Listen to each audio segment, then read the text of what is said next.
하나님의 은혜가 여러분들 가운데 함께 하시기를 주님의 이름으로 축원합니다. 오늘 이 내용이 좀 긴데 63절까지 있는데 우리가 전체 말씀 가운데 우리가 좀 기억해야 될 말씀이 있습니다.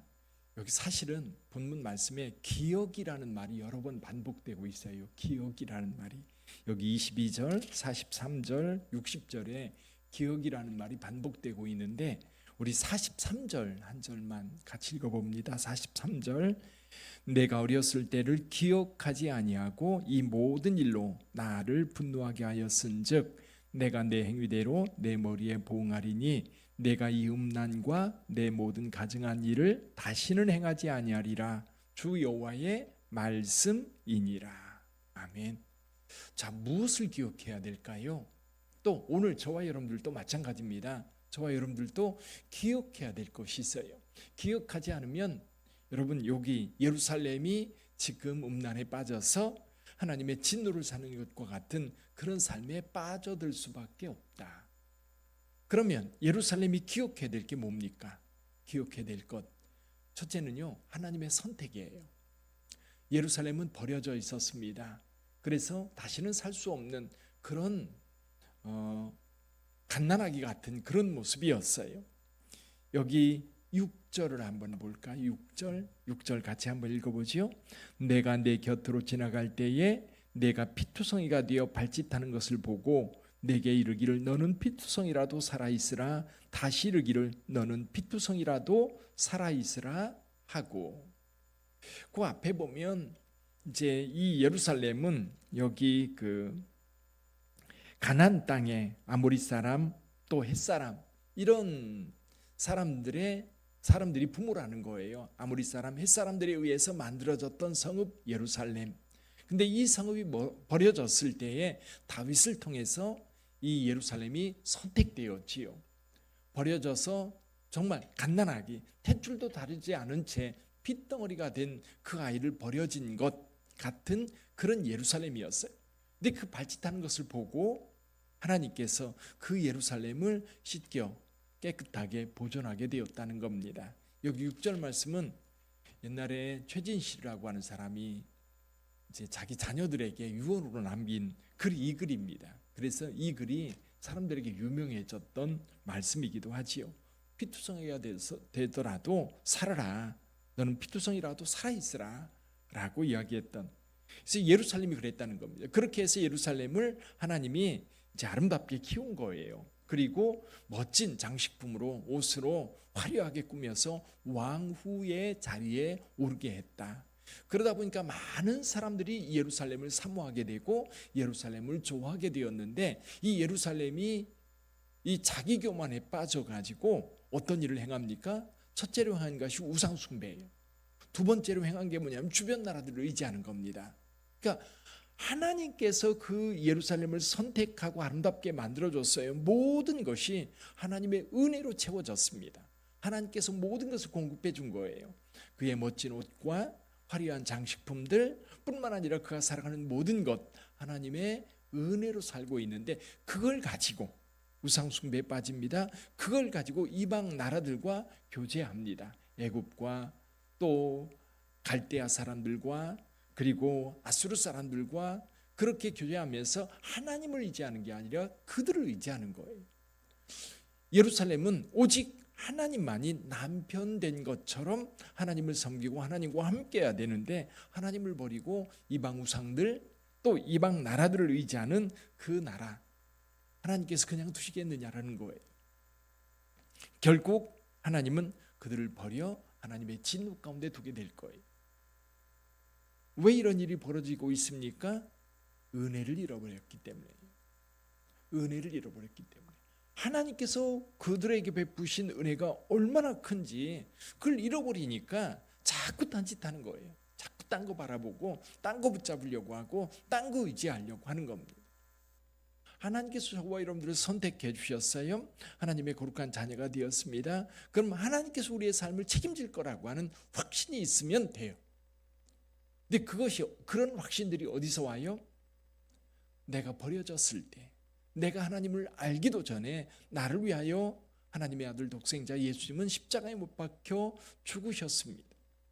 우리가 그것을 알았을 때에 그제서야 깨달은 거지요. 아, 우리 하나님께서 나를 구원하기 위하여, 나의 죄를 사해 주시기 위하여, 나를 하나님의 자녀 삼으시기 위하여 하나님의 독생자 예수님을 이 땅에 보내시어서 나 대신 십자가의 글을 못 박았구나. 그 은혜를 깨달았을 때 우리는 그 은혜 가운데 살아가는 겁니다. 예루살렘 마찬가지였어요. 하나님께서 그 성읍을 선택하여 주셨고 그 성읍에 모든 것을 공급해 주셔서 모든 나라들이 사모하는 그런 멋진 도성이 되었는데 결국 예루살렘은 우상에 빠지고 이웃 나라를 의지하는 그런 악한 행동을 보여주었던 겁니다. 그래서 선지자는 계속해서 말합니다. 기억해라. 언제를 기억해라? 내가 피투성이가 되어서 버려졌을 때를 생각해라. 그때 하나님이 거두어 주지 않았다면, 그때 하나님이 함께하지 않았다면 지금 존재 자체도 없다.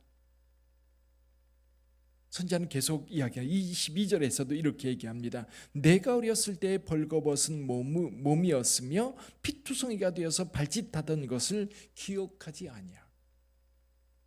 그때 정말 죽을 수밖에 없었던 그 상황, 정말 살아갈 수 없는 그런 상황 속에서 하나님이 은혜를 베푸셔서 선택해 주셨고 씻겨 주셨고 옷을 입혀 주셨고 이렇게 멋지게 아름답게 키워 주셨는데 오히려 배신한 거죠.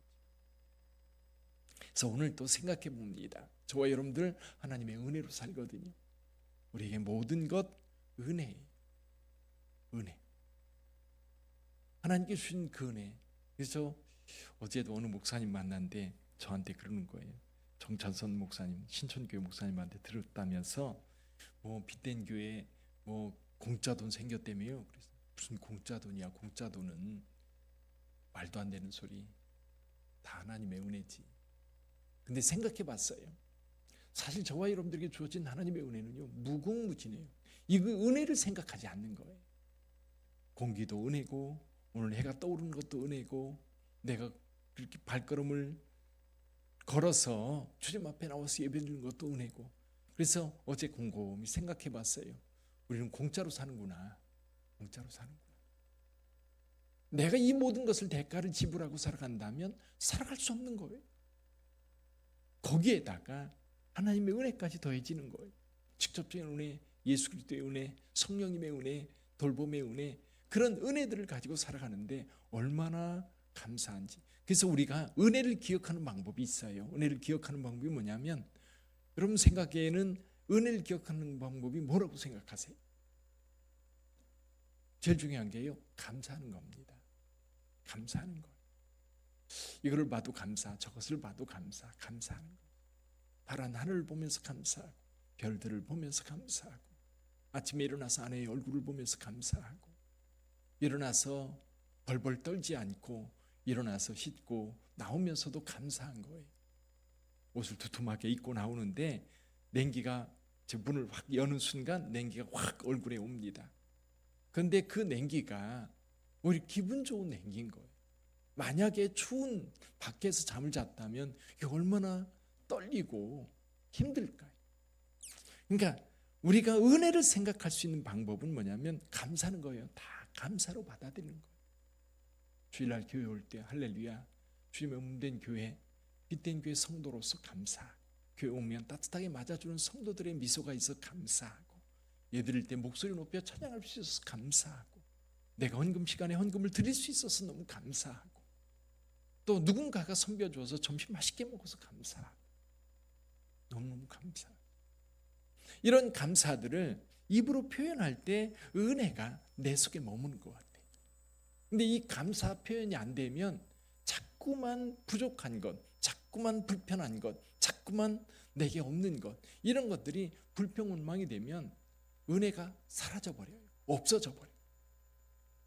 여기 지금 예루살렘은 그 은혜를 기억하지 못하기 때문에 음란에 빠지고 우상에 빠지고 이웃 나라들을 의지하는 그런 나라로 전락할 수밖에 없어서 하나님의 진노를 살 수밖에 없었다.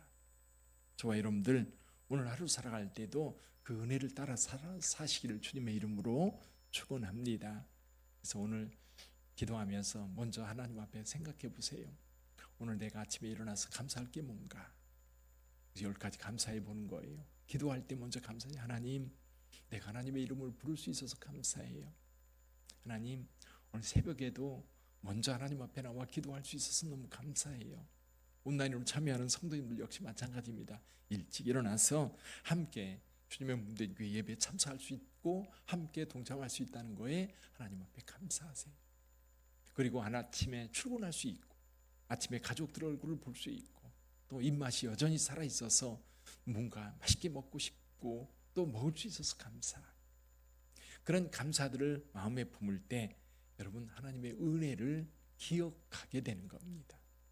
하루가 오늘 복된 하루가 될 수 있기를 주님의 이름으로 축원합니다.